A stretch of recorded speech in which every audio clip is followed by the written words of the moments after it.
지난주 그 분당우리 교회 이찬수 목사님 설교 중에 시작할 때 언급하셨던 책이 있습니다.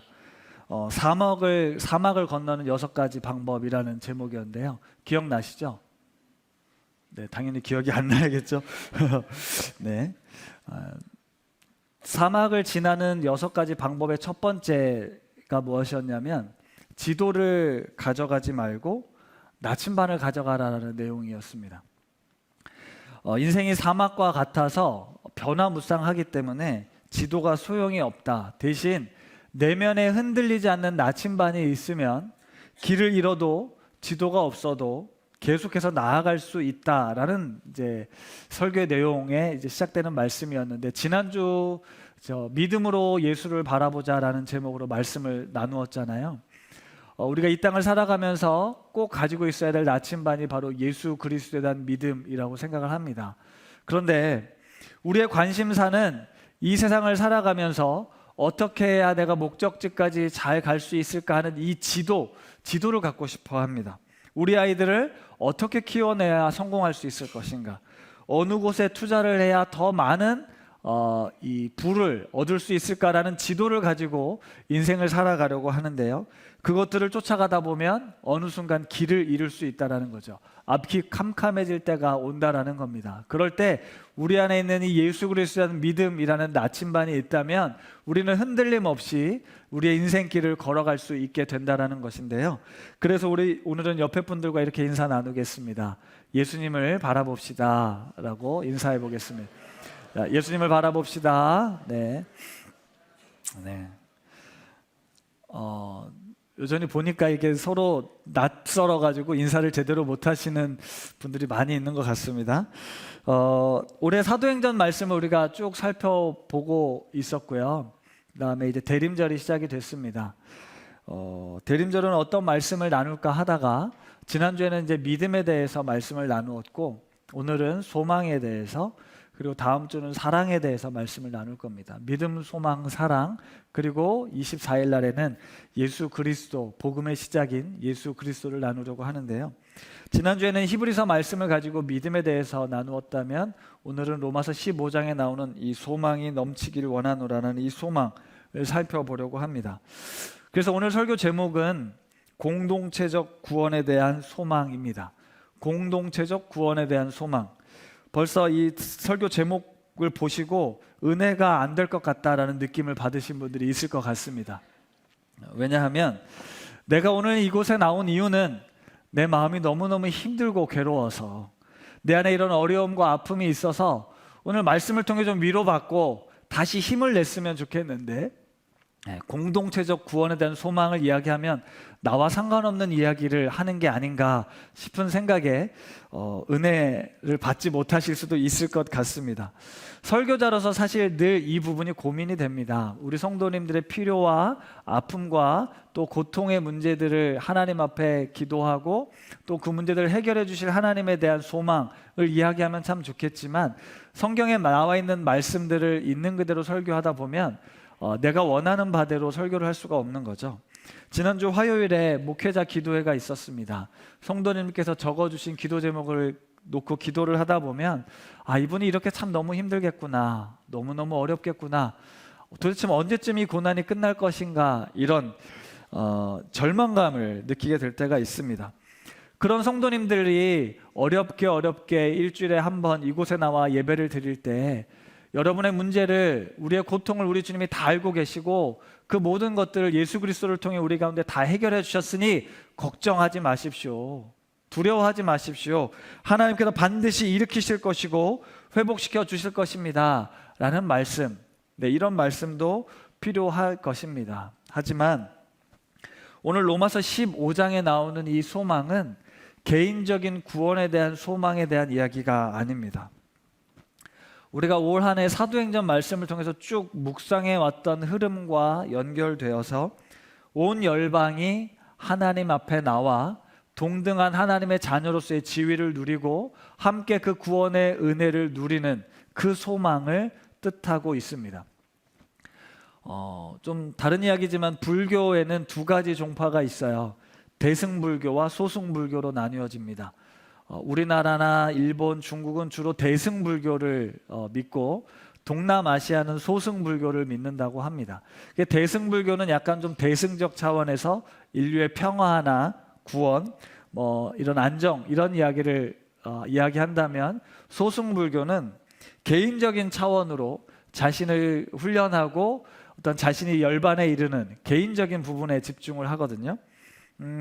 똑같이 부처의 가르침을 따르고 있는데, 어느 한 대승불교는 세상에 참여해서 세상을 변화시키는 걸 이야기한다면, 소승불교는 세상으로부터 멀어져서 스스로를 거룩하게 구별해야 된다, 이런 걸 이야기를 합니다. 기독교도 마찬가지입니다. 기독교도 똑같이 예수 그리스도를 믿고 있지만 그 믿음의 삶의 양태는 좀 다르게 나타납니다. 어떤 사람은 세상으로부터 구별돼서 나를 거룩하게 구별하는 것, 신앙적 수양을 하고 영성을 기르는 것에 집중하는 반면, 어떤 사람들은 우리의 믿음은 세상으로 나아가야 된다, 그곳에서 예수의 복음을 전해서 그 땅을 바꾸는 것, 그 세상을, 그 사회를 바꾸는 것이 하나님의 뜻이다, 우리의 믿음은 여기서 드러나야 된다라고 이야기를 하죠. 높은 듯 우신교회가 분립하고 계속해서 강조해 왔던 목회 방향은 교회 공동체 안에서 우리들끼리만 즐겁고 행복하고 잘 살아보자 라는 게 아니었습니다. 세상을 향으로 나아가야 된다, 그곳에서 불완전하고 깨지기도 하고 넘어지기도 하고 힘든 어려움이 있더라도 결국 우리가 세워야 될 하나님의 나라는 우리가 살고 있는 세상이다, 그래서 흩어지는 공동체를 강조해 왔습니다. 제가 이렇게 강조했던 이유는 그동안 저의 신앙도 지극히 개인주의적, 개인군의 구원적 성향이 강했기 때문입니다. 나의 구원이 확실한가, 내가 오늘 죽어서 천국 갈 수 있는가, 이 믿음이 중요했고, 내가 예수 믿고 구원받았다는 이 확신이 너무나도 중요했습니다. 이 믿음을 지키는 것이 너무나도 중요했기 때문에 세상 살면서 여러 가지 시련이나 고난 속에서도 흔들리지 않는 믿음을 지키는 것만이 저에겐 중요했던 이슈였습니다. 그래서 사회에 대해서는, 정치나 경제나 교육 이런 분야에 대해서는 별로 관심을 갖지 않았습니다. 오히려 세상은 썩었다고, 답이 없다고, 희망이 없다고 손가락질하고 비난해 왔습니다. 세상은 완전히 썩었기 때문에 그 속에서 내가 할 수 있는 건 거의 없다, 나의 능력도 부족할 뿐만 아니라 그 속에서 내 믿음을 지키는 것, 겨우 그 믿음을 지키는 것, 이것으로도 충분하다라고 생각을 해왔죠. 그래서 계속해서 교회 공동체 안으로, 신앙 공동체 안으로 들어오려고 했던 것입니다. 세상 속에 나가면 다칠까봐, 피해를 입을까봐, 내 신앙을 잃어버릴까봐 두려운 나머지 교회 안에서, 이곳에서 나의 신앙을 더욱 견고하게 세워갔다라는 거죠. 하지만 복음은 개인적인 구원관에만 머물지 않는다는 걸 알게 됐습니다. 여기서 말하는 개인적인 구원관은 나의 개인적 구원만을 뜻하지 않습니다. 나와 관련 있는 내 가족, 아니면 우리 순, 아니면 우리 교회, 이것을 흔히 가족 중심주의, 개교회주의라고 부르는데요. 개인 구원적 관점은 나와 관련되어 있는 사람, 나와 연결되어 있는 것에만 구원을 갖지, 나와 다른 존재들, 다른 사람들, 이방인들이라고 불리워지는 그 사람들의 구원에는 관심을 두지 않습니다. 그들의 구원은 그들의 몫이고 나는 내 믿음을 지키는 것에만 관심을 둔다라는 것이죠. 그런데 우리의 신앙과 믿음은 이것을 뛰어넘어 타인에게로 나아가야 합니다. 타인을 향해 나아가야 한다는 것이죠. 그런데 타인은 어떤 존재인가요? 불안한 존재입니다. 두렵고 낯선 존재입니다. 두렵고 낯선 존재와 함께 한다는 건 우리의 평안함을 깨트릴 수 있고 나의 안정감을 무너뜨릴 수가 있습니다. 그래서 내 것을 희생하고 싶지 않기 때문에 나와 다른 사람들과 관계를 맺으면서 내가 불필요한 에너지를 낭비할 필요 없다라고 생각을 하고, 우리는 지극히 개인의 구원적 관점으로만 우리의 신앙을 유지하려 한다는 것이죠. 그러나 우리가 타인에게 우리의 마음을 열 때, 우리의 삶을 열 때 우리의 신앙은 보다 더 긴장할 수밖에 없게 되겠지만, 그 긴장을 통해 하나님께서 우리를 부르신 그 부르심의 의미들을 조금 더 깊이 생각할 수 있게 합니다. 그리고 그런 한계 속에서 나의 연약함을 깨닫고 기도하게 함으로써 하나님께서 우리를 부르시고 택하셔서 이루고자 하는 하나님의 뜻을 성취해 가십니다. 사도행전의 복음은 그렇게 예루살렘과 유대와 사마리아를 넘어 땅끝까지 이르러 확장된 것처럼 그 사명을 위해 우리를 부르셨다는 사실을 우리는 기억해야 한다는 것이죠. 오늘 우리가 함께 읽은 로마서 15장 10절에서 13절은 사도 바울이 로마에 있는 성도들에게 쓴 편지의 마지막 결론과도 같은 구절입니다. 물론 15장 14절부터 16장까지 남은 이 로마서의 내용이 나와 있지만 학자들은 이건 별책 부록이다라고 이야기를 합니다. 16장 같은 경우는 바울이 감사 인사를, 편지를 읽는 사람들에게 감사 인사를 전하는 것이기 때문에요, 결론적으로 보면 유대인과 이방인 모두가 하나님 안에서 소망이 넘치기를 기도하는 것이 이 사도 바울의 결론이라는 겁니다. 유대인과 이방인 전혀 하나 될 수 없는 이들이 그리스도 안에서 한 공동체가 되어 함께 하나님을 예배하는 그날을 소망합니다. 그 소망이 넘치기를 바랍니다라고 기도하고 있는 겁니다. 로마서 12장 1절에서 2절 말씀을 우리 같이 한번 읽어보도록 하겠습니다. 시작.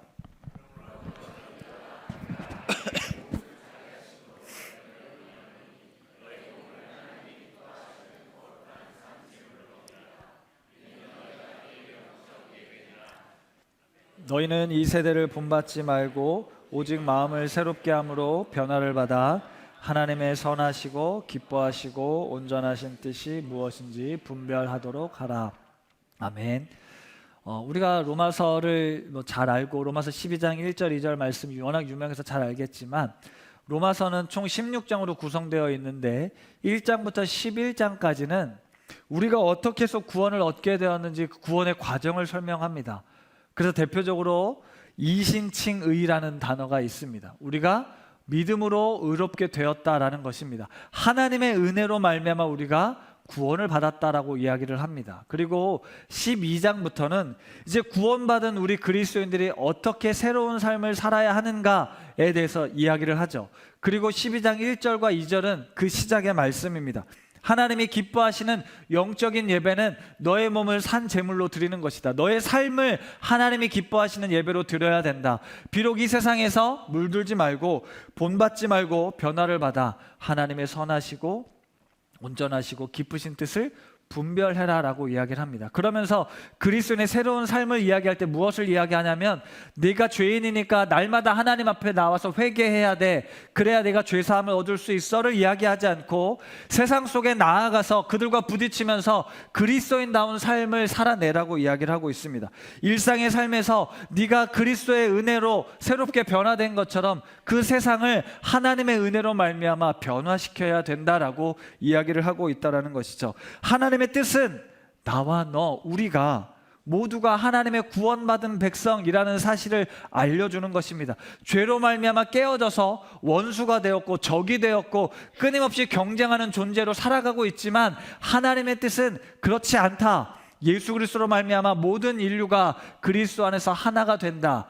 모두 다 구속받은 새로운 사람이 된다. 그러니 이제 다 같이 그리스도의 이름으로 모여서 함께 여호와의 이름을 찬양하고 하나님의 이름을 높여드리는 그런 세상을 하나님은 꿈꾸고 있다는 거죠. 우리가 예전에 아주 자주 불렀던 비전이라는 찬양의 가사가 이러했습니다. 우리가 주님의 보좌 앞에 모여서 각 나라와 족속과 백성과 방언들이 하나님의 이름을 찬양하는 것, 그것이 하나님의 비전이었다라는 것이죠. 우리를 그리스도인으로 부르신 이유는 나의 개인적 구원을 넘어서 모든 열방이 함께 주님을 예배하고 높여드리는 것, 이것이 하나님의 비전이고 하나님의 비전이 바로 저와 여러분들을 통해서 이 땅에 성취되기를 바라신다라는 겁니다. 개개인의 삶의 자리에서 그렇게 하나님의 주되심을 인정하고 찬양하는 것, 이것이 우리의 비전이고 우리의 소망입니다. 그런데 우리가 살아가는 현실은 그 비전과 그 이상이 너무나도 속절없이 무너지는 걸 많이 경험합니다. 사도 바울이 로마에 편지를 썼지만요, 로마에 있는 그리스도인들 역시도 이런 신앙의 갈등이 있었습니다. 우리가 그리스도 안에서 유대인과 이방인이 하나다라는 은혜를 처음엔 받았지만 시간이 지나다 보니까요, 역시 안 맞는 것들이 있는 거예요. 갈등이 생깁니다. 사사건건 시비가 붙습니다. 바울의 서신서를 봐도 그렇고요, 우리가 이 사도행전을 통해서 느꼈지만 유대인과 이방인이, 로마인과 헬라인과 유대인들이 하나가 되는 게 결코 쉽지 않다라는 걸 계속해서 이야기를 하고 있습니다. 그러나 주님께서 주신 복음은 이 서로 다른 존재들이 서로의 다름을 넘어서 그리스도 안에서 하나가 된다, 일치가 되어야 된다는 걸 끊임없이 강조를 하고 있거든요. 바울 입장에서는 로마에 있는 교회가 이 내분에 휩싸일 것이 아니라 그들이 그리스도 안에서 신령한 공동체로 지어져서 바울이 로마를 방문했을 때 저 스페인까지 가는 전도 여행의 계획이 있었으니까 바울 입장에서는 로마 공동체가, 로마 교회가 믿음 가운데 바로 서 있어야 했습니다. 그런데 로마 교회 안에 분쟁과 어려움이 있다라는 소식을 듣고 3차 전도 여행 중에 고린도에서 이 로마에 이렇게 편지를 쓰게 된 것이죠. 하나님의 은혜로 우리가 구원받았다라고 그렇게 이야기를 했는데 왜 다시 율법을 가지고 들어와서 세상적인 관점과 기준으로 들어와서 서로의 다름을 자꾸 부각시키고 당신과 나는 하나가 될 수 없다, 우리 갈라서자, 왜 이런 분쟁들이 일어나느냐, 우리 다시 하나님의 은혜 가운데 이 소망으로 다시 하나가 되자라고 이야기를 하고 있는 것이죠. 오늘 이 본문 로마서 15장 10에서 13절 말씀을 그래서 다시 묵상을 해보니까 사도 바울의 이 고백은 애타는 마음으로, 간절한 마음으로 하나님 앞에 기도하고 있고 성도들에게도 이렇게 기도하라고 이야기를 하는 겁니다. 우리의 현실이 너무너무 어렵고 힘들겠지만, 너무너무 달라서 괴롭겠지만 우리 그리스도 안에서 우리 교회 공동체는 성령으로 하나 되어야 합니다 라는 간절한 기도 제목이 있었던 거예요. 7절 말씀, 로마서 15장 7절인데요, 같이 한번 읽어보겠습니다. 시작.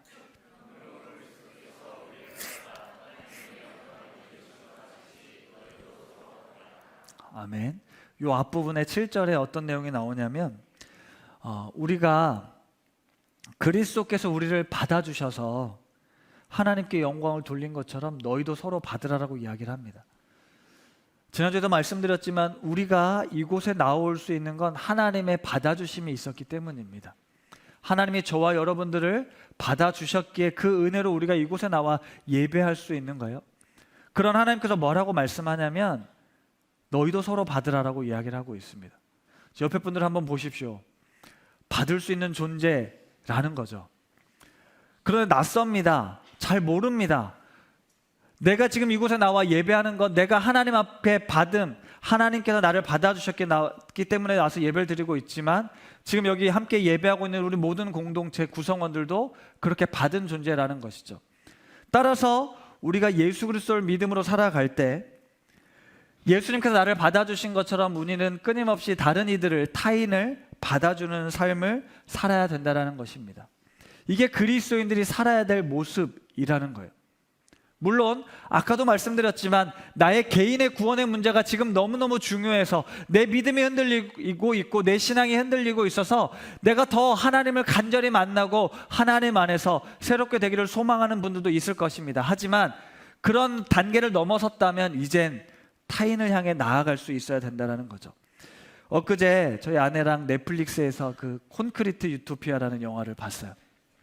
아마 보신 분들도 있을 텐데요, 이 내용은 뭐냐면 갑작스런 자연재해로 모든 건물들이 다 무너지고 서울에 이 아파트 한 채만 살아남은 영화거든요. 하나의 아파트만 멀쩡하게 살아남았습니다. 그런데 전기 수도가 다 끊기고 추위 속에서, 기상이변으로 추위 속에서 사람들이 얼어 죽죠. 그래서 주변에 무너진 잔해 속에서 살아남은 사람들이 멀쩡히 서 있는 이 아파트를 향해 막 몰려 들어왔습니다. 복도건 어디건 다 몰려 들어와서 앉아 있는데 이제 주민 투표가 진행이 돼요. 주민들이 모여서 투표를 합니다. 이 사람들과 우리가 언제까지 이렇게 있을 수 없다, 같이 살 것인지 아니면 내보낼 것인지 우리 투표로 정합시다. 투표를 했더니 결국은 이 외부인들을 다 쫓아내는 걸로 주민투표 결과가 나와요. 그래서 폭력을 동원해서 사람들을 다 아파트 밖으로 몰아냅니다. 아파트 밖은 죽음밖에 없었어요.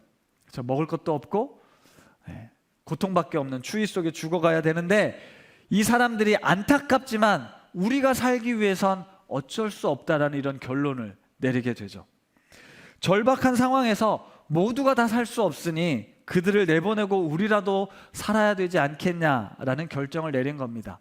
이 영화의 주인공 중에 한 명인 박보영 씨가 맡은 명화라는 그 주인공은, 그래도 우리가 사람인데 내보내면 죽을 거 뻔히 아는데 같이 살아야 되지 않을까? 이런 이야기를 하죠. 하지만 그 이상은 비참한 현실 앞에 여지없이 무너집니다. 사실 이것이 인간의 본성입니다. 우리는 내 것을 지키려 하는 본성이 있고 안정을 추구하려는 본성이 있습니다. 생존을 위협한다라고 하면 우린 철저하게 더 본능적으로 자신을 방어하게 되죠. 그것이 깨어지는 것을 매우 불편하고 위협으로 받아들입니다. 그래서 우리는 우리 것을 지키는 이 안정이 보장되지 않으면 다음 단계로 나아가지 않으려 하는 그런 본성이 있다는 것입니다. 그래서 영화 내내 이런 모습들이 참 거북스러웠습니다.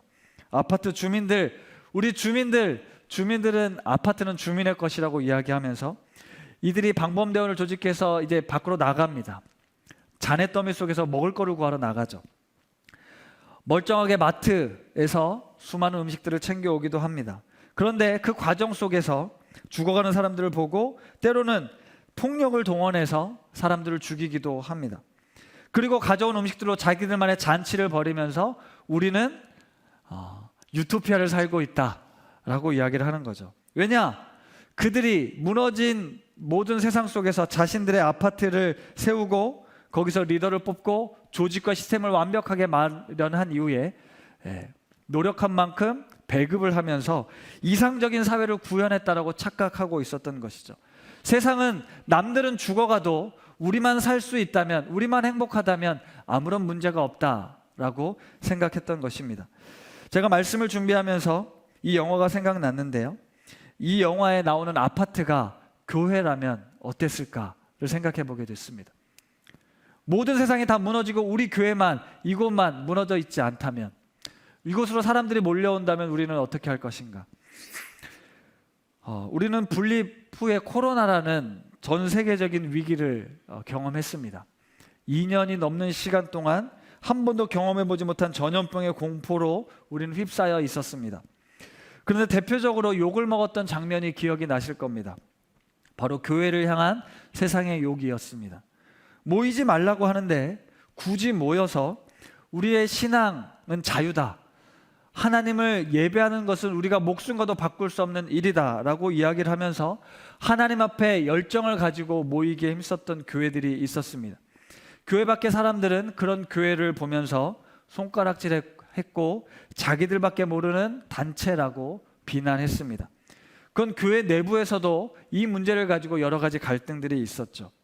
위기의 순간 자신들만을 위한 구원의 종교로 전락해 버린 것이 바로 교회였습니다. 자기 중심적 종교의 모습을 보여주었다라는 거죠.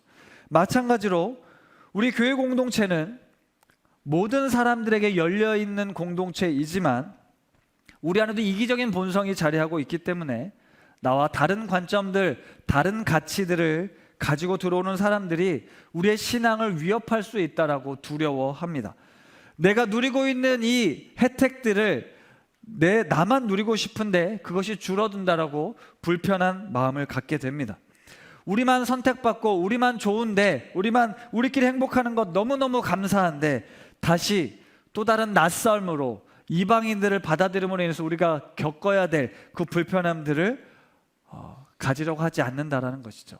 이것이 우리 안에 있는 본성입니다. 영화를 보면서 어차피 아파트에 거주하는 사람들도 결국은 시간이 지나면 생존의 문제 앞에 다 죽게 될 텐데 그 시간이 조금 줄어들지라도 같이 그곳에 몰려온 사람들이 함께 살 수 있는 방법을 찾았으면 어땠을까라는 생각을 해봤습니다. 물론 그렇다면 또 다른 문제가 있었을 것이고 갈등이 있었을 것이고 어려움이 있었겠지만 그렇다 하더라도 살아있는 사람들이 함께 같이 살 수 있는 길을 도모했더라면 어땠을까 싶은 거죠. 영화의 마지막 장면이 그 이야기를 하고 있습니다. 수직으로 서 있던 아파트가 넘어져서 수평적으로 무너졌는데 거기에 멀쩡한 집들이 있었습니다. 수직적 아파트에서 수평적 삶으로 바뀌었던 것이죠. 주인공이었던 이 명화가 우여곡절 끝에 그곳에 갔을 때 제가 이곳에서 살아도 됩니까? 라는 질문을 했을 때 살아있으면 그냥 사는 겁니다 라는 평범한 대답을 듣게 됩니다. 내가 있었던 아파트는 생존을 위해서 그 외부인들을 받아들이지 않았지만 세상 밖에서 다시 새로운 공동체를 꾸미고 있었던 그곳에선 그 누구나 살아있다면 같이 살아야죠 라는 대답을 듣게 된 것이죠. 교회란 이처럼 살아있는 생명들이 그 외적인 모습과 형태와 상관없이 누구나 하나님의 형상으로 지음받은 존재들이 함께 자리하면서 그 본래의 지위를 회복하는 것이 바로 교회입니다. 사람의 외적인 모습으로 평가하고 판단하는 것이 아닙니다. 오직 예수 그리스도를 통한 하나님의 은혜가 이 공동체를 세워가는 기초라는 것이죠. 이사야 11장입니다. 이사야 11장 6절에서 9절 말씀은 하나님의 나라를 다음과 같이 묘사하고 있습니다. 같이 한번 천천히 읽어보겠습니다. 시작.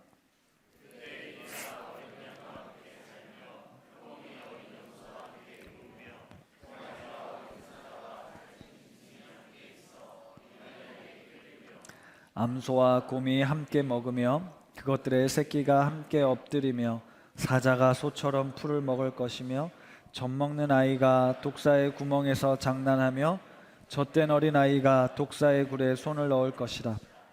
내 거룩한 산 모든 곳에서 해됨도 없고 상함도 없을 것이니 이는 물이 바다를 덮음같이 여호와를 아는 지식이 세상에 충만할 것입니다. 아멘. 마지막 9절에 여호와를 아는 지식이 세상에 충만할 것이다. 여호와를 아는 지식이 세상에 충만할 때 보여지는 하나님 나라의 모습은 이리와 어린 양이 함께 뛰놀고 표범과 어린 염소가 함께 눕고 사자가 풀을 먹으며 젖먹는 아이가 독사의 구멍에서 장난하는 그런 안전하고 평화로운 나라입니다. 여호와를 아는 지식이 충만해질수록 우리 세상은 하나님이 만들어 놓으신 이 아름다운 창조의 모습을 회복하게 되어 있습니다.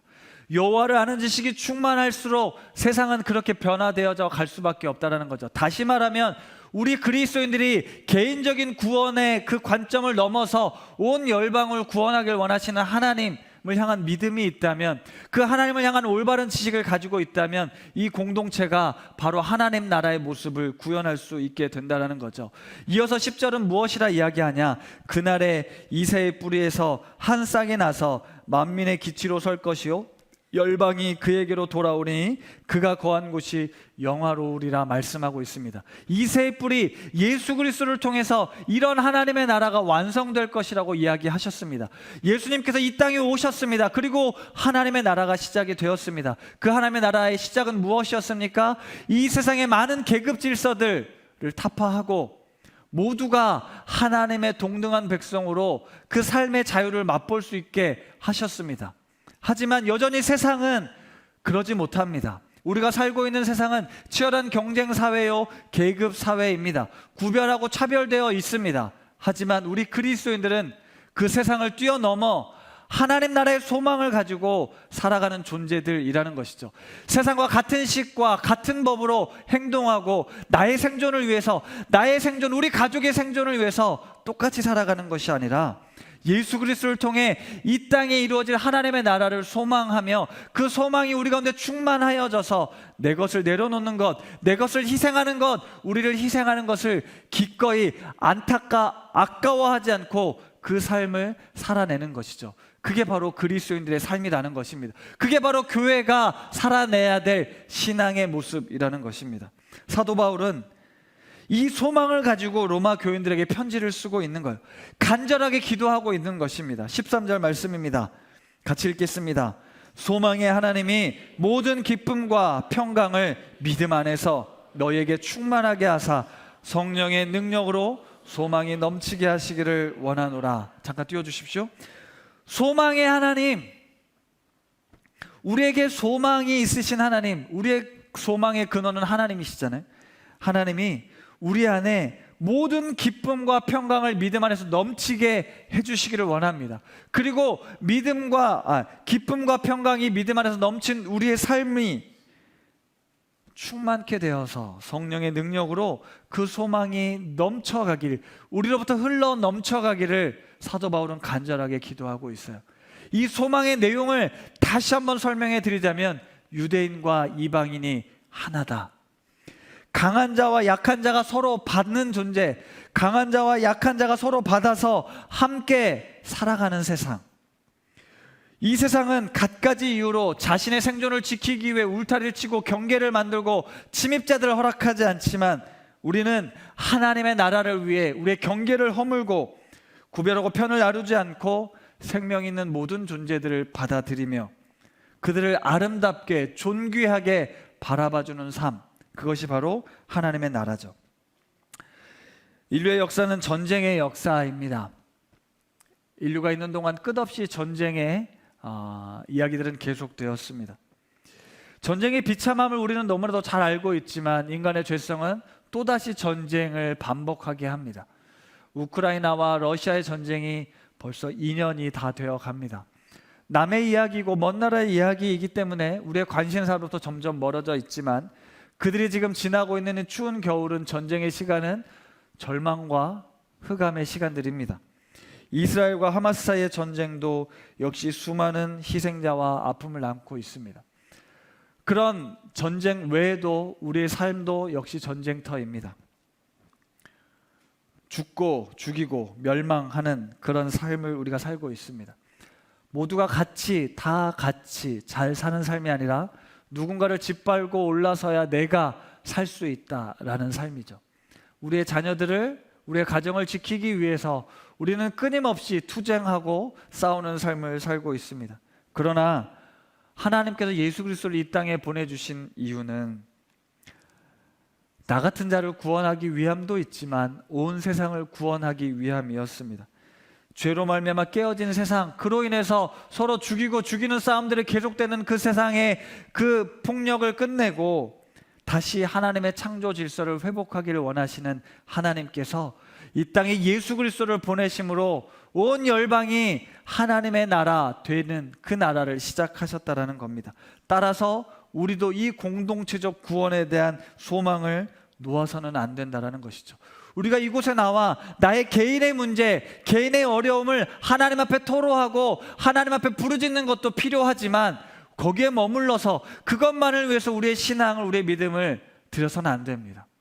우리 옆 지체들과 함께 고통과 아픔의 시간을 살고 있는 이 우리들, 우리의 이웃들, 그리고 그 누구든 이곳에 와서 하나님의 은혜와 하나님의 사랑을 경험할 수 있도록 하는 것, 그것이 바로 이 공동체 안에서 이루어져야 될 하나님의 역사라는 것입니다. 말씀을 마무리하겠습니다. 로마서 8장 24절과 26절에 이런 말씀이 나오는데요, 같이 한 번 더 읽어보겠습니다. 시작.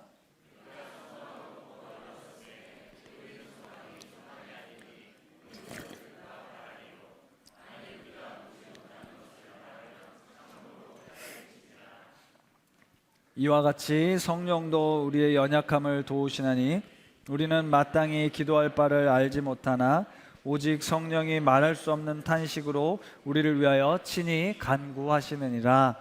아멘.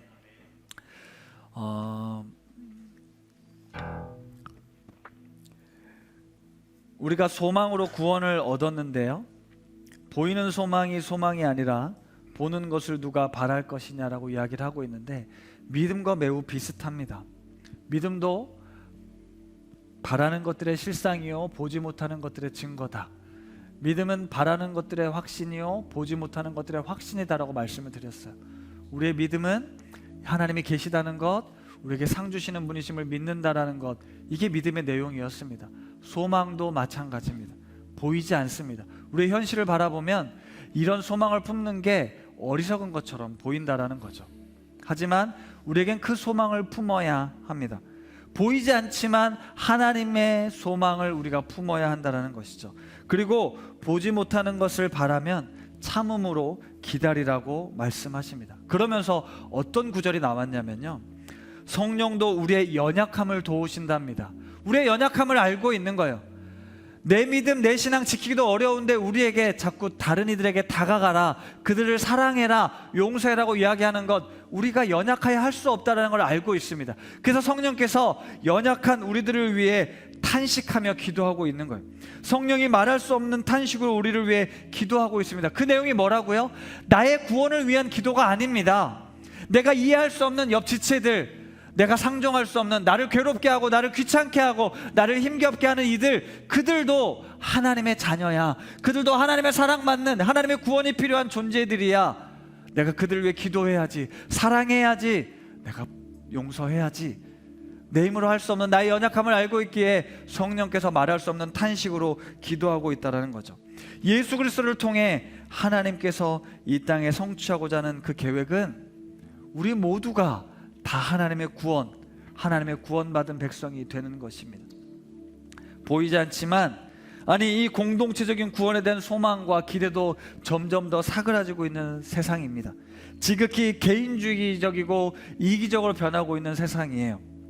교회도 개교회 중심으로 바뀌어가고 있는 현실 속에서 우리가 공교회, 하나님의 나라를 계속해서 꿈꾸고 소망 가운데 기도해야 합니다. 우리 사랑하는 우신 가족들은 우리의 신앙, 나의 개인적인 구원을 넘어서 공동체적인 구원을 함께 소망하고 그 일에 우리의 삶을, 우리의 생명을 주님 앞에 드릴 수 있는 그런 성도들이 되면 좋겠습니다. 이게 그리스도인의 삶입니다. 하나님의 부르심입니다. 나와 다른 타인을 향한 하나님의 마음을 품고 공동체적으로 함께 하나님의 나라를 소망하며 나아갈 수 있는 우리 우신 가족들 다 되시기를 축복합니다.